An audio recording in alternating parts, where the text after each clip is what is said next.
up, Bagtold family? Today we're going to tell you how you could change your life by investing into the future today. Because a lot of times we get to the party late where you're hearing about that amazing stock after it already ran up. Imagine getting in low when nobody's talking about it and then changing your whole life by being involved on the run up. So that's what today's about. This is part one of the series. You're going to love this one because we're going to talk about some sectors and technologies that you literally never heard of yet. Why? Because big money is involved now and little money, quote unquote, us, is not really ready for it yet. So without further ado, Newski, share your screen and let's hit these gems, bro. Yeah, so as I'm sharing my screen with you guys, right, you're going to have the ability to actually follow us along because we're going to be sharing our screen and putting all the links in the description below for you guys, right? So the first sector that we want to talk about, and also we're going to be sharing companies with you guys, but the first sector is artificial intelligence, AI, right? And everyone throws this word around and it's confusing, right? Like we don't necessarily know what it might mean, so it confused a lot of people. But Raul and I actually did a lot of research for you guys to figure out exactly what a lot of these terms mean. So the first thing, very simple, let's just follow along.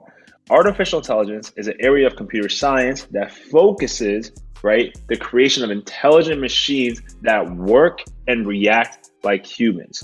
Right? So when you think about it, the key thing is machines that work and react like humans. Now, we always say like AI is going to be the future because it's involved in so many different sectors. Like you can see it right here.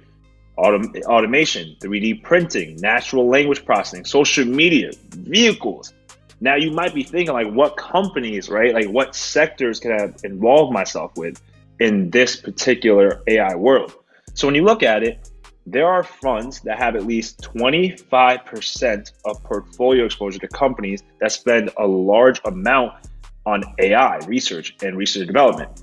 And what are these companies, right? Amazon, Tesla, Apple, and Google. Now, obviously, these are the biggest companies in the world. They have the most money in the world.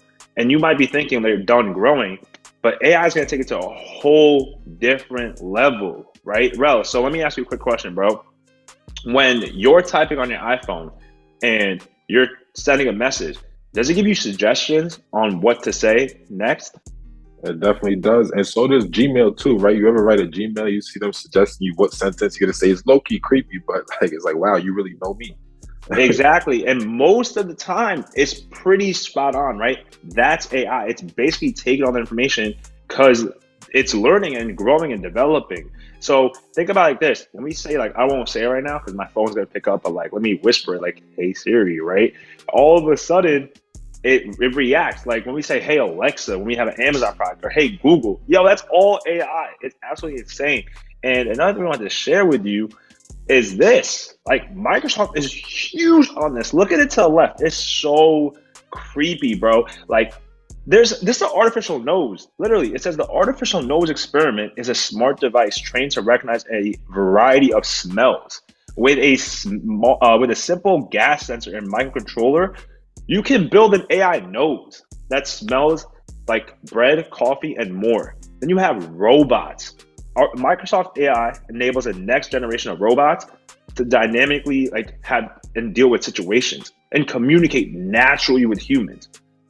Like that, mm-hmm. Just think about that, bro. So when you call customer service, bro, when you're on the phone, bro, the other side of customer service and support is AI technology. It's learning and adapting to what humans say, and now it's having a communication like literally a conversation with you. How crazy is that? It's wild. And that's the whole key to AI, the fact that it's continuously learning. So it's like it never stops learning. And that's why data is so important. And we're going to get into data later on in this little series that we have. But data is important because they're constantly inputting new information into these AI systems, and then it grows and gets better daily by the second, literally, and it gets more and more realistic as time goes on.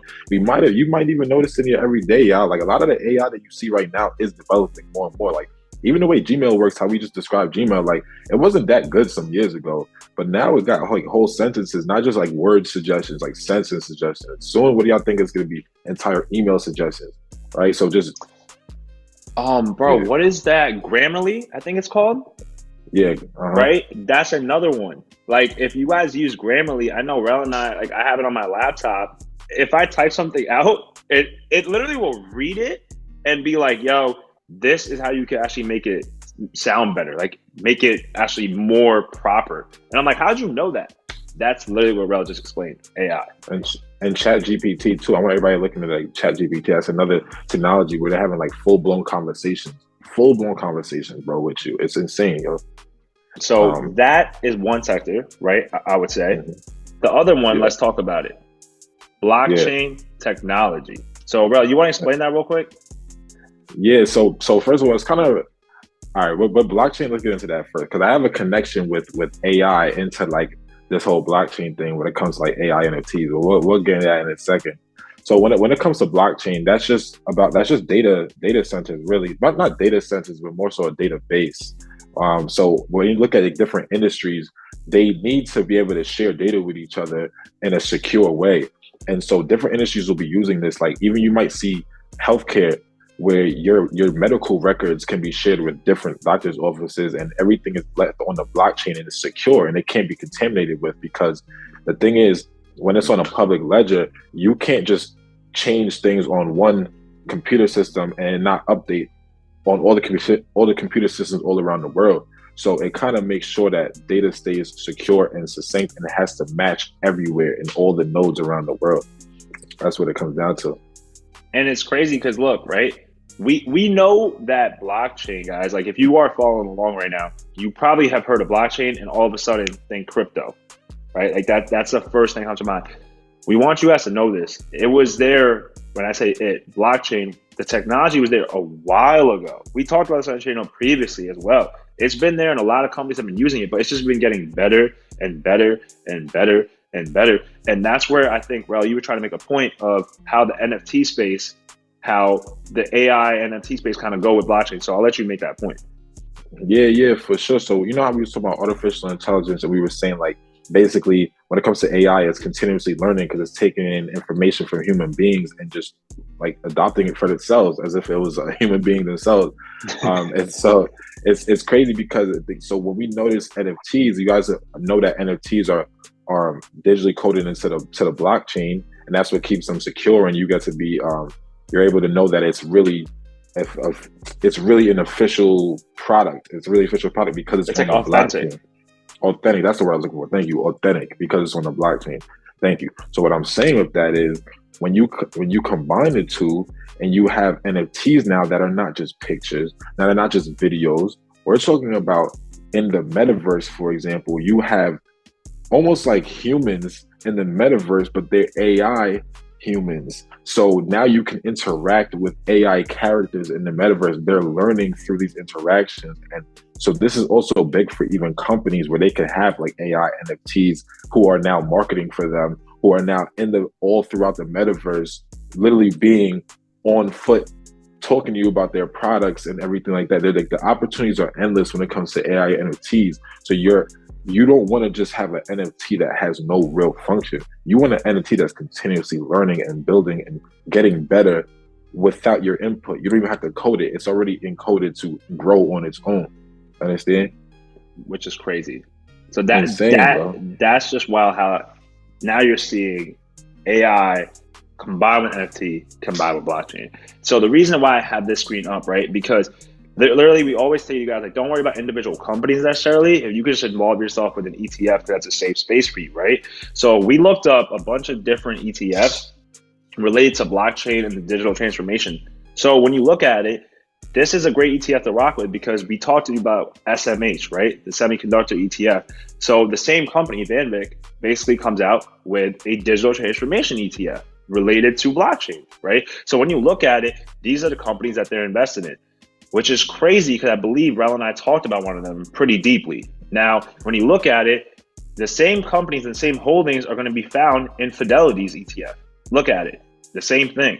You're going to see the same name keep on coming up, y'all. If you're all paying attention, look, like I'm not going to tell you exactly what to invest in, but I think it's a great suggestion to look into this stuff. So Fidelity is rocking. For podcast listeners, which one you see there? Oh, Block. I'm sorry. Yeah, Block, right? So you see Block, Coinbase come up a lot. You see Riot come up a lot. Mara come a lot. And then the same thing.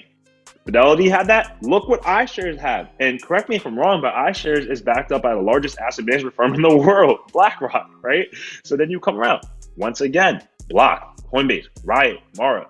Same thing with Vanik, Block, Coinbase, Riot, Mara. Like, come on, y'all gotta start piecing this together. Now, why would you rock with Vanguard? Why would you rock with Fidelity? Well, we even looked that up for you guys, right? So Fidelity has 40 million individual investors and 9.9 trillion under assets. So if they are doing this, right? We already know BlackRock's the largest firm, asset management firm in the world. All this money is going in here for a reason, right? So just think about that. Like, clearly, very, very clearly, it's a sign that this is actually happening. So that's just one piece of it. Now, if you move forward with it, let's talk about the other sector, right? Semiconductors. And before you leave that, because I want to make a point on that, you know how you're looking at those companies in the blockchain world? You guys might look at it and say, yo, the prices are severely depressed, right? They got sold off heavily. The whole point of this is because right now you have to get into things where everybody's scared. Warren Buffett told us that best. We know that. You want to invest in everybody's scared. And so where we're talking about a sector that will be a part of our future, and it's so obvious based on just the technologies that are being built. And so right now it might be scary to look at their prices. Like, man, even Block got sold off. It was like almost $290 at a point, coming down all the way to $50. Yeah, well, guess what? Now it's adequately valued. So this is when you get it, and then ride a healthy wave up when the next bull market comes. But let's go. Let's keep going. Go ahead. Semiconductor, you kick it off. Oh yeah, okay. So yeah, when it comes to semiconductors, yeah, semiconductors are in everything. They are in so we're talking about technology right now. If y'all haven't noticed, we're talking about where the future is going. Everything we're talking about right now, guess what it needs? Semiconductors.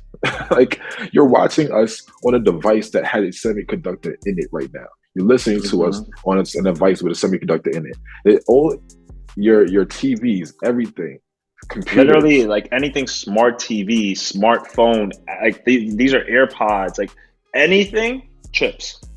Chips, bro. Chips synonymous with semiconductors pretty much.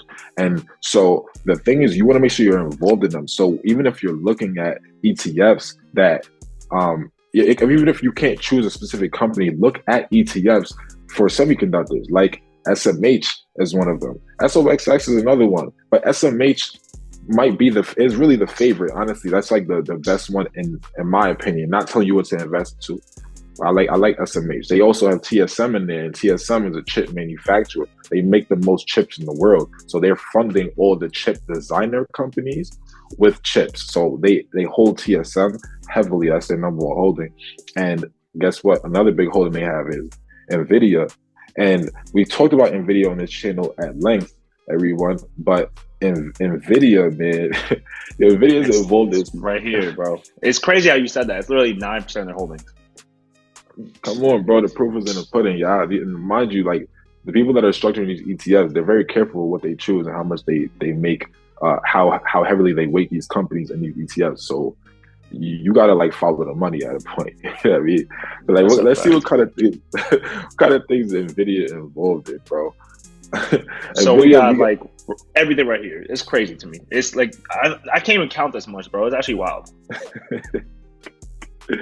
Go ahead.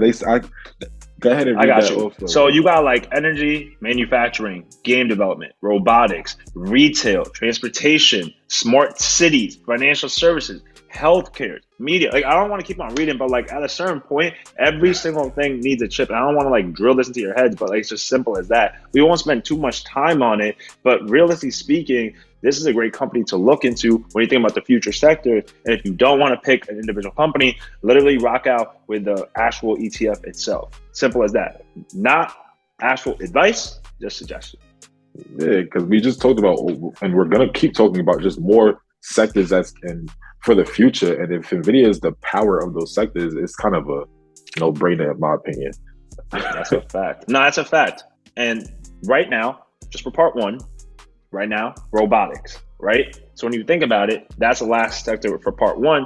And once again, just a definition for you guys, like robotics, when you really think about it, it's pretty simple, but just to make it clear for you guys, robotics involves design, construction, operations, and use of robots, right? So just think about it. Robotics, you're using robots, but the goal is really to help and assist humans.